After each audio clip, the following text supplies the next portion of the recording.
আসসালামু আলাইকুম সবাইকে পবিত্র ঈদুল ফিতরের 2024-এর অনেক অনেক শুভেচ্ছা ও অভিনন্দন। দীর্ঘ এক মাস সিয়াম সাধনার পরে আমাদের এই পবিত্র উৎসব পালিত হয়। মুসলমানদের সবচাইতে বড় ধর্মীয় উৎসব পবিত্র এই ঈদুল ফিতর। সো দেশ এবং দেশের অভ্যন্তরে এবং দেশের বাইরে যে সকল ভাই বোনরা আছেন পরিবার সহ পরিবার ছাড়া এবং আমাদের দলীয় রাজনৈতিক গুরুজনদেরকে, ছোট ভাই বোনদেরকে, ছোট সোনামণিদেরকে জানাই আমার পক্ষ থেকে এবং মাননীয় প্রধানমন্ত্রী শেখ হাসিনার পক্ষ থেকে অনেক অনেক শুভেচ্ছা, অভিনন্দন, ঈদ মোবারক এবং সকলের জন্য অনেক অনেক ভালোবাসা।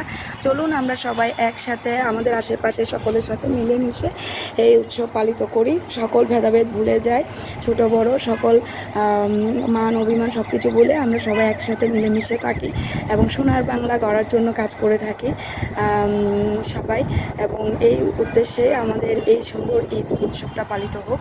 সবাইকে আবারও ঈদ মোবারক, ঈদের অনেক অনেক শুভেচ্ছা, ভালোবাসা এবং সেই সাথে সবার দীর্ঘায়ু, সুস্থতা, সুন্দর জীবন কামনা করি।